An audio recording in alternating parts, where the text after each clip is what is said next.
ഇന്ന് ഞാനിവിടെ ഉണ്ടാക്കാൻ ഉദ്ദേശിക്കുന്നത് നമ്മുടെ വീട്ടിലുള്ള അവൈലബിലിറ്റി ഉള്ള കഷ്ണങ്ങൾ ഉപയോഗിച്ചിട്ടുള്ള ഒരു സാമ്പാറാണ്. സാധാരണ നമ്മൾ ഉണ്ടാക്കുന്നത് വെണ്ടയ്ക്ക, മുരിങ്ങക്കായ ഇങ്ങനെയൊക്കെ ഉള്ളത്. ഇതിപ്പോൾ നമ്മുടെ എൻ്റെ വീട്ടിലിപ്പോൾ ഉള്ളത് മത്തങ്ങ, ഒരു കഷ്ണം ക്യാരറ്റ്, 2-3 തക്കാളി, ഒരു ചെറിയ ഉള്ളി, ഒരു സ്ലിറ്റ്, 2 പച്ചമുളക് സ്ലിറ്റ്.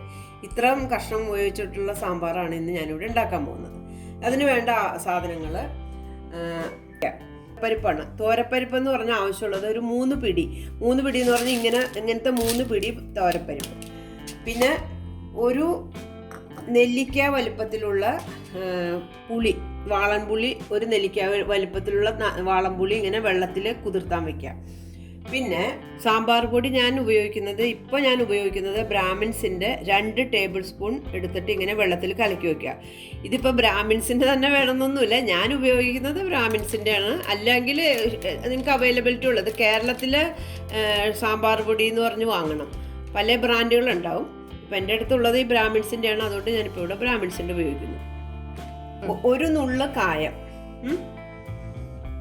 പിന്നെ മഞ്ഞൾ ഒരു 1/4 ടേബിൾ സ്പൂൺ, പിന്നെ കടുക് വറക്കാനായിട്ട് ഉലുവ, കടുക്, കറിവേപ്പില, ഉണക്കമുളക്, ഇത്രമാണ് പിന്നെ വെളിച്ചെണ്ണ ആവശ്യത്തിന് കടുക് വറക്കാനുള്ളത്, പിന്നെ ആവശ്യത്തിനുള്ള ഉപ്പ്. ഇത്ര സാധനമാണ് എൻ്റെ സാമ്പാറിന് ഇപ്പോൾ ഇവിടെ നമുക്ക് ആവശ്യമുള്ളത്. കഴുകി വെച്ച ഈ പരിപ്പിൻ്റെ കൂടെ ആവശ്യത്തിന് വെള്ളം ഒഴിച്ചിട്ട് ഈ കഷ്ണങ്ങൾ ഞാൻ പറഞ്ഞു വച്ചിരിക്കുന്ന ഈ മത്തങ്ങ, ക്യാരറ്റ്, തക്കാളി, ഉള്ളി, പച്ചമുളക് ഇതെല്ലാം ഇട്ടിട്ട് കുറച്ച് ഞാൻ പറഞ്ഞു വെച്ചേക്കുന്ന മഞ്ഞൾ, ഒരു പിഞ്ച് കായം, ഇതെല്ലാം ഇട്ടിട്ട് ഇനി ഇത് നെകക്കെ വെള്ളം ഒഴിച്ചിട്ട് നന്നായിട്ട് ഇങ്ങനെ ഇളക്കി എല്ലാം കൂടി ഇളക്കിയിട്ട് കുക്കറിൻ്റെ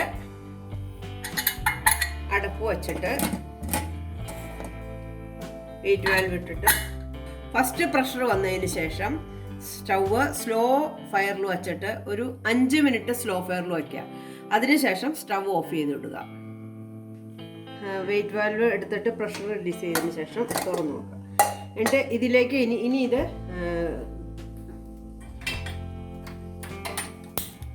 അടുപ്പത്ത് വെച്ചതിന് ശേഷം ഇതിലേക്ക് ഈ പിഴിഞ്ഞു വച്ചിരിക്കുന്ന നമ്മുടെ ഈ പുളി ഇതിനകത്തേക്ക് ചേർക്കുക. പുളി ഇങ്ങനെ തിളച്ച് 5 മിനിറ്റ്സോളം ഈ പുളി തിളക്കട്ടെ കിടന്നു. പുളിയിട്ട ഇതിന് ശേഷം ഒരു 5 മിനിറ്റോളം തിളച്ചതിന് ശേഷം എന്ത് ചെയ്യണമെന്ന് ഈ ആവശ്യത്തിനുള്ള ഉപ്പ് ചേർക്കാം. ഉപ്പ് ചേർത്ത് നന്നായിട്ട് ഇളക്കാം. ഇളക്കിയതിന് ശേഷം ഈ കലക്കി വച്ചിരിക്കുന്ന സാമ്പാറിൻ്റെ പൊടി അതും ഇതിൻ്റെ കൂടെ ചേർക്കാം. ഇനി ആവശ്യത്തിന് വെള്ളം, ഒരു അധികം കുറുകാനും പാടില്ല, പിന്നെ അധികം വെള്ളം ആവാനും പാടില്ല. ഇതാണ് ഇതിൻ്റെ പാകം. ഇനി ഇത് സ്ലോ ഫയറിൽ ഇത് തിളച്ചതിന് ശേഷം ഒരു സ്ലോ ഫയറിൽ ഒരു 5 മിനിറ്റ് സ്ലോ ഫയറിൽ തിളയ്ക്കാൻ അനുവദിക്കുക. അതിനുശേഷം ഗ്യാസ് ഓഫ് ചെയ്തിടാം. ഇനി ഇത് ആവശ്യത്തിന് കുറുകി. ഇനി ഇത് മാറ്റി വച്ചിട്ട് ഇനി നമ്മുടെ കടുക് വറക്കാനായിട്ടുള്ള ഇതിലേക്ക് ഒരു ടീസ്പൂൺ നിറച്ച് വെളിച്ചെണ്ണ ഒഴിക്കുക. അതിലേക്ക് 1/2 ടീസ്പൂണോളം കടുകിടാം. ഈ കടുക് പൊട്ടിയതിന് ശേഷം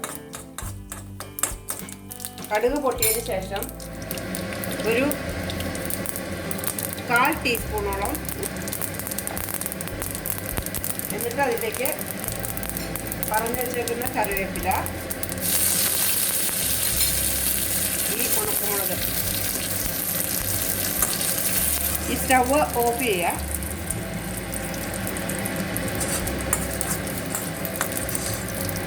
ഈ വറുത്ത് വെച്ച കടുക് വറുത്തത് ഇട്ടതിന് ശേഷം ഒരു ഓപ്ഷനായിട്ട് ഞാൻ പറയുകയാണ്, ഒരു കുഞ്ഞു കഷ്ണം ശർക്കരയും ഇത് നമ്മുടെ മല്ലിയില ഇതൊക്കെ നിർബന്ധമില്ല. ഉണ്ടെങ്കിൽ ശർക്കര എന്താ ഇടണമെന്ന് വെച്ച് കഴിഞ്ഞാൽ ഒരു ടേസ്റ്റ് ക്രമീകരിക്കും. അപ്പോൾ അതില്ലെങ്കിലും കുഴപ്പമൊന്നുമില്ല.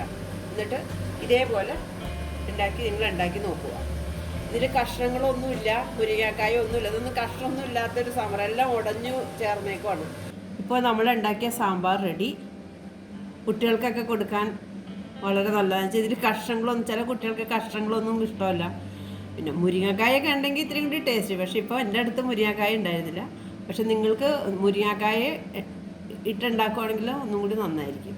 ഓക്കെ, നിങ്ങളെല്ലാവരും ഉണ്ടാക്കി നോക്കണം കേട്ടോ.